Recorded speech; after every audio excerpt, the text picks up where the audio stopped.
So first of all, Mazal Tov to everybody on Zoom. I imagine, and definitely based on what Michelle just presented, that you were knee deep the last number of weeks in the nitty gritty and the halachot that were addressed and analyzed in the rabbinic period as it pertains to the topic of Nazir.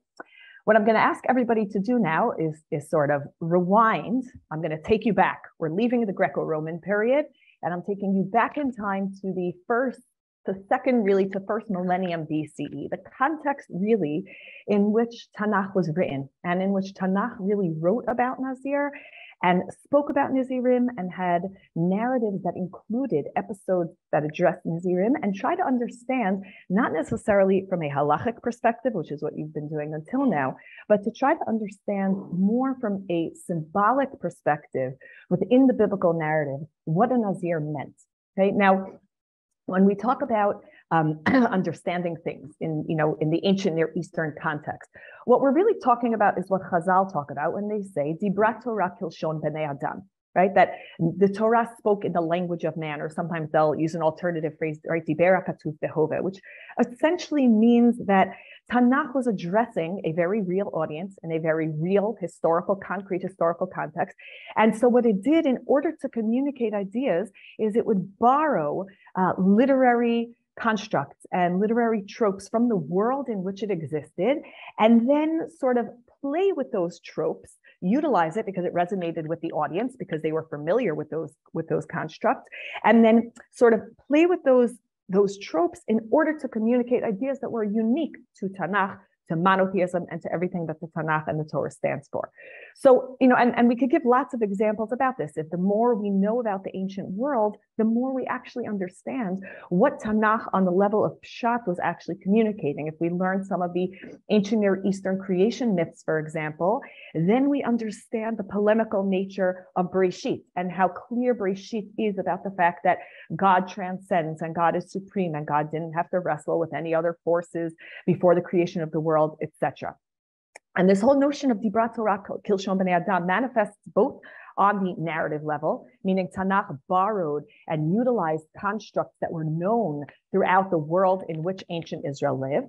And of course, and we know the Rambam talks about this in his introduction, that it also manifested on the ritual level, right? So many of our sacrifices we now know were very similar in form to some of the ancient Near Eastern practices. They had, for example, we have evidence that they would have on their Yom Kippuru, which was their Yom Kippur, they would tie a little string around the mouse's foot and throw the string off the cliff, throw the mouse off the cliff to purge their temple of impurity. So there was a lot of overlap in form, and yet what our job as readers of Tanakh and of students of the Torah is to understand how the content was different and how, while superficially things look identical, how they're really different. And what I want to do today is sort of do that when it comes to the concept wholesale of a Nazir in Tanakh in particular. Now, I'm going to show you here just for 1 second.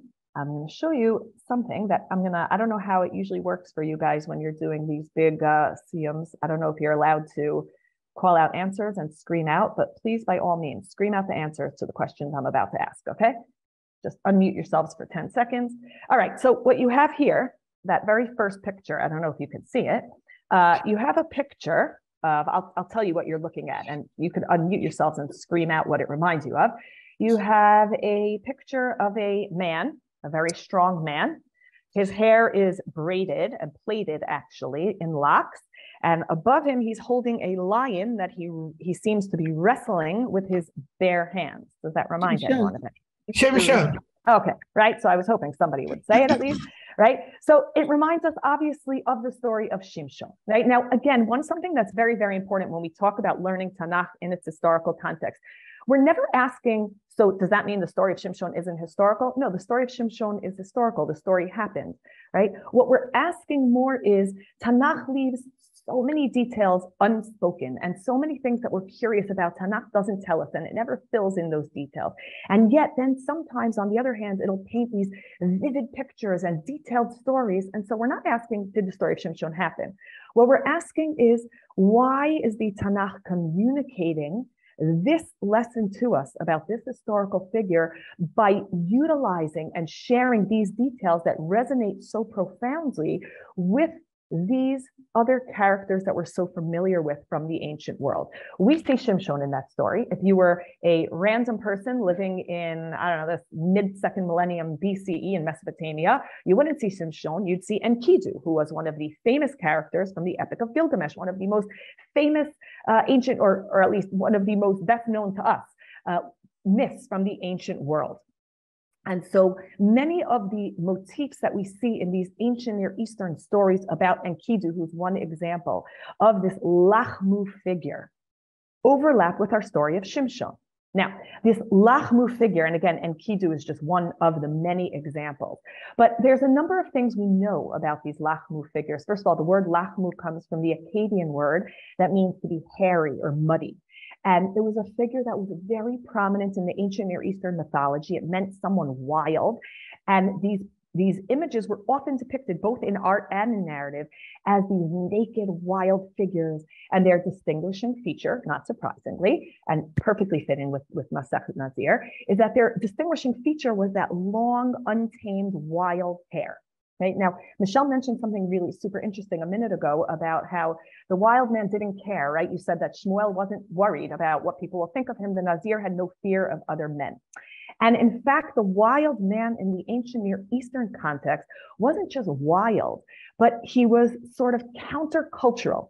He lived out in the wild, right? We have these sort of hermetic components to our Nazir. But in the ancient Near East, these wild men, they lived out in the wild. They were raised by animals. And what's fascinating is, on the one hand, because they were raised, imagine, in the jungle or in the steppes, on the one hand, they weren't scared of the animals. And on the other hand, they knew how to tame them. They were sort of half animal, half man. Okay? A lot of times they also didn't sleep, which, if you're familiar with the Shimshon story, how he was always being woken up in the middle of the night, there's this feral alertness. If you've ever gone into a child's room and there's a little dog sleeping on the floor, children sleep right through you walking in and the dog jumps up, right? Animals, evolutionarily, for good reason, have this feral alertness, which we see in the Shimshon story and we see in these figures from the ancient Near East. Now, there was another element that this countercultural business. I mentioned a couple of minutes ago, I said the Tanakh leaves out a lot of details that we would want to know, right? So again, take yourselves off mute and you could answer this question. If I asked you, for example, right, tell me what Yaakov looked like, or tell me what color eyes Sarah had, or I don't know what, right? There's anything physical description that we might want to know about a person, just out of sheer curiosity, we don't actually know. But if I were to ask you, please describe Esav. What do you know? Red. Well, we know he's red and hairy. He has this ruddy, right? And the ruddiness, right, is sort of that active being out. He's ruddy and he's admoni kulo ke'aderet se'ar. He was ruddy. He was hairy. And Yaakov, sorry, I forgot that I had my screen sharing here. Sorry. Is it still up there? Yes, it is. Forgot to take it down. My apologies. If you look at the psukim that describe Esav is presented as Admoni Kulo Ke'aderet Se'ar, in contrast to Yaakov, who's the Ishtam Yoshevo Halim, right? And so this countercultural concept, we already see in the patriarchal episodes where you have that ruddy, wild, Ish Yodea Sayed Ish Sadeh. He was out with the animals and he could grab them with his bare hands. And Yaakov was the cultured, civilized, sophisticated, Yoshevo Halim, right? He was the domesticated of the brothers, so to speak, okay? Now, I'm gonna just stop sharing it for 1 second. Now, there's other personalities also, and it doesn't always have to be Nazir. I'm focusing more on this, as Michelle mentioned, this whole idea of the hair as sort of pushing you into a category of other and someone who's unkempt and someone who doesn't necessarily care about fitting in. If you think about Avshalom, when Avshalom was staging his rebellion against his father was king, his father was power, right? His father represented everything about centralized authority. And then you have Avshalom, when he was staging his rebellion, standing at the crossroads to the very palace where his father was ruling from. And again, we know nothing about what most of the people in Shmuel Bet looked like, couple of them we have, but again, the details there are critical for those pieces of the story. We know Absalom had these long flowing locks. And in the story, when it talks about it, it describes that as part of his charisma, because we have to remember the notion of monarchy was still very new. The notion of centralized authority was still new. And when Absalom stood on the crossroads, sort of, as the sort of gatekeeper, as people were going towards the king, essentially what he was saying to them is, you don't need that culture. He represented the countercultural, the counter to the kingship. And of course, sorry, I keep sharing and unsharing. 1 second, my apologies. If you remember, when they're describing Eliyahu Hanavi, the famous description of Eliyahu Hanavi, they're talking about, here you have it in source 5, they say, Vayomru elav ish ba'al se'ar, right? Eliyahu Hanavi also, if there's any person in Tanakh that represents that there was a dominant culture, for better or for worse, and one man who was trying to push against it, regardless of what everyone thought about him, it's Eliyahu Hanavi. And so not surprisingly, his hair was wild and unkempt. And like Eliyahu Hanavi, by the way, Shimshon also, if you remember when Eliyahu is running, he runs out into the wilderness and he hides in the crags of a rock. There's something very sort of not animalistic about that, right? Something very raw, something very in touch with nature that we see both with Shimshon and Eliyahu Hanavi. And so there are these countercultural figures. However, one of the things that's very, very interesting about these countercultural figures is that they're oftentimes lured into society. Okay, now, before we even get to that, I just want to mention in terms of Shimshon, I don't know how familiar you are with the stories, but use this sort of as a springboard, as an opportunity to go back and look at the story of Shimshon. If you read, it's not just his brute strength that's shocking, right? That in and of itself is something phenomenal. But if you look consistently at the stories, he's constantly interacting with and wrestling with and taming wild animals. He rips that lion in half. He takes foxes when he gets mad at the Philistines and ties them by their tails and throws them into the fields of the Philistines. He's eating always natural foods, we'll see momentarily. When he needs a weapon, right? He doesn't use civilized people right? It's kind of an ironic way of speaking about civilization if we use weapons to kill each other, but civilized people use civilized tools and weapons, right? Shimshon uses the jawbone of an axe and he just murders Philistines by whamming them with the axe. And so there's something almost more animalistic about Shimshon than the animals themselves that he's taming. They're sort of this frenzied violence and rages. Right? Now, what's super important is that Shimshon's, the whole point of Shimshon's strength was what God told his mother before she even knew she was pregnant, is that Shimshon was going to be the one to begin the decisive war against the Philistines. Now, the Philistines were, after the threat of the Canaanim was subdued in the days of Deborah and Sisera, the Philistines represented the greatest existential threat to Israel. They came in from probably the area of Cyprus or Crete, and they came in through the coast of the Mediterranean. They were making inroads into the mainland of Judah, and culturally and just existentially, had they succeeded, Israel would have been wiped out. So when the Malach tells Ishet Manoach that she's going to have a child that's going to begin that decisive final war against the Plishtim, Shimshon was tapped to do something really, really critical in Jewish history, right? So the question is, what happens? Right now, I mentioned a minute ago that one of the common recurrent themes in all of these Lachmu figures is that they eventually become acculturated. And by the way, you could think of modern movies. You don't have to go all the way back to the ancient Near East, right? Carl Jung talks about these universal myths. Myths have this staying power because they speak to something very universal and very timeless. Think about Tarzan, think about stories about the Loch Ness Monster, think about, right? They're always lured into society. And once they're lured in, they start to cut their hair, and you have it on your sheets. I know I don't want to run over time, so please, by all means, use your sheets. I'm going to stop the share now just momentarily, but use your sheets and you could, use it on your own time to look through. One of the things that happens consistently is that wild animalistic figure is lured into society, and they cut their hair and they shower and they wash the dirt out from under their fingernails, and someone teaches them to use a fork and a knife and to speak clearly, and they become refined. And ultimately, society benefits from their domestication, and they benefit from becoming more human and less animal. right? And they sort of, they tread that very fine line between their previous existence and their current one. Now, most importantly, or I'll throw out another question. How do these wild ape-like figures generally get lured into society? What usually happens? Think about the movies. You know, a girl. It's a girl. Okay, the beautiful woman, right? So the question is, what is the story about, and why is the Shimshon story so echoing all of these sentiments from this ancient Near Eastern mythology? What does it mean? So I think this might be a well-known fact. I'm not sure, but I found it fascinating when I first realized this. These superhero stories that we're all familiar with from the comic books, many, if not most of the early ones certainly, were written by Jewish immigrant children that came to New York that were trying to get by.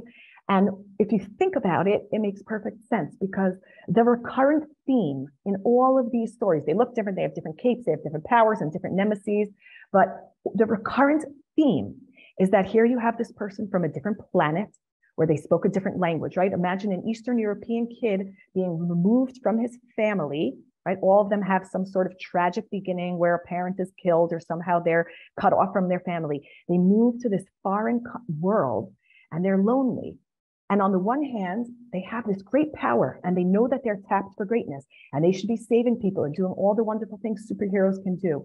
But at the same time, every single superhero is conflicted, because every single superhero wants to be normal and wants to fit in and wants the girl next door to fall in love with them. And so that ongoing conflict, that sort of knowing where you should be and what you should be doing, but wanting to just fit in, is the conflict that every superhero has, that every Jewish author of the superhero comic books wrote about, that every ancient Lachmu wild man figure wrestled with and was lured into society by a woman, but was always torn about going back with his loyalties to the animal kingdom. If we look at the story of Shimshon, Shimshon was a liminal figure. He didn't really ever fit in. I'm going to read you two very, very just quick scenes, because I know I don't want to hold you guys over. I'm apologizing. I'll read you just super quickly. The Shimshon lived sort of betwixt and between worlds. On the one hand, right, we know, and I'm reading now from that last source, on the one hand, he had this superhuman strength, and the scene is described where he came across this lion in the middle of the road and he tore it with his bare hands. And then we see after, it says, right? And he didn't even have a weapon in his hand. Then the next pasuk says that he went down and he spoke to his fiance, and then it says, Vayashev miyamim lekachta, vayasar lir'otet mapelet ha'aryeh. And he went back, he's revisiting that scene, because it's almost like he doesn't even realize he could do what he did, right? Imagine like the Incredible Hulk when he has those rages and then the shirt is ripped and then it fits again, because he almost didn't know, is this him? Is this someone else? Was it a dream? But the really the gut-wrenching part is when he goes home, he goes down and he dips his hands into the carcass of the lion that had been filled with bees and honey. He dips his hands in, and again, like a feral animal, he's walking home and he's licking the honey off his hands. But then it says, Vayitain lahem, he gives to his parents, Vayochelu, and they lick it off his hands. Below higid lahem ki mikviata aryeh radad vash. But he never tells them where he got the honey. And they never actually asked. And Shimshon lives very much alone. And if you read through the stories in Shoftim, he's very much a solitary, lonely figure, because he is always conflicted. On the one hand, the allure of the Plishtim. On the other hand, his parents begging him to do what he was tapped for. I'll read you the very decisive scene at the very, very end of of the story of Shimshon. Delilah, the famous or the infamous Delilah, says to him after he's been lying to her all this time, she says, what's your weakness, right? What's your kryptonite, Shimshon? Because all the people want to know what's his kryptonite. And he lies and he's playing games. And finally, she says to him, Vatomer elav, she says, how could you even say you love me if you can't actually tell me your secret? You can't share with me who you are. You can't tell me where that superhuman strength comes from. And it says in the next pasuk,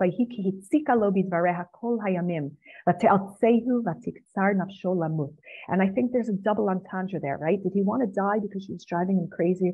Or did he want to die because living the way he was living in that liminal space between who he knew he had to be and who he wanted to be was just too painful. And then it says, Vayagedla et kol libo. So he tells her everything. And he says, Mora lo alal roshi, which is the pasuk that Michelle just referred to that's connected to the Chana story. Ki nazir elokim ani mi bet animi, im gulachti v'sar mimeni kolchi, v'chaliti v'hayiti kechol ha'adam. Says, cut my hair and I'll be like everybody else. And in those words, we don't know if he's mourning the choice he's making or if he wants that choice. And the conflict is something that is so beautiful and so painful and so real. And I think that ultimately, if we go back to the big question about what this story is about, foreign women, Delilah is the infamous, right? She is the most famous of the foreign women that allure people and that lure, right, the wild men into society. But foreign women for Israel has a very, very different connotation. Foreign women are the embodiment of the threat of other cultures. They're the embodiment of what goes wrong if we don't remember who we are and we don't remember that to be distinct is part and parcel of our destiny. And so Delilah, when she lures him in, as opposed to in the ancient Near Eastern stories where the man becoming domesticated serves society, and for us, intermarriage is the greatest threat to society. It is the greatest threat to culture in Tanakh, right? And if you think about it, by the way, not the only, but when does intermarriage become the talked about topic? Originally, when the Avot are trying to establish our nation, right? When we first get into the land and we're still vulnerable and we're still trying to develop and establish roots in this country. But then during the period of kings, when we're already established and the borders are safe, we're not actually discussing intermarriage again. It becomes another major issue in the days of Ezra and Nehemiah, when we come back in Shivat Zion, and once again, we have to figure out who we are and what distinguishes us and what makes our community unique. And so I think that if you think about it, you look at that scene where Shimshon is making that decision, and he chooses Delilah, and he crosses that threshold. And as opposed to the ancient Near Eastern stories, and that's why I mentioned, we always have to look for the parallels from the ancient Near Eastern context, but then look at how Tanakh is making a very, very different point. What the Tanakh is saying is that by becoming unwild, by cutting your hair, by becoming like everybody else, by no longer being a Nazir la Hashem, you lose what makes you not just different, but what makes you strong and what gives you the power.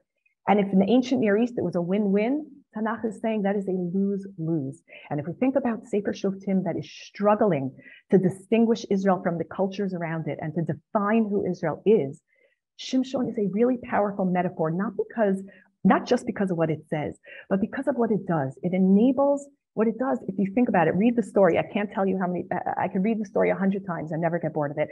The story of Shimshon gives us an insider look into that struggle. The struggle of Superman and Clark Kent, the struggle of the Lachmu figure, the struggle of every Jewish person and collectively the Jewish nation, something we are always struggling with. And it tells the story sympathetically. It describes the pain, it describes the loneliness, it describes that sometimes you just want to be like everybody else. And in allowing and in talking about that pain and talking about that conflict, through the acceptance and the creating of space for that conflict, it could also make its point, which is you can make that decision. But if you do, you're going to lose everything. And so again, Tanakh is borrowing this Nazir, the Nazir motif that was so prominent in the ancient world. Tanakh borrows and then sort of redirects to make a very, very important point for us and for what it means to be distinct. So I will just wish you, as you know, we're going into Pesach where we're celebrating literally God's choice of us as a people and the miracles that followed, and then also the challenges in the desert when our ancestors weren't sure if they wanted to be burdened with being different.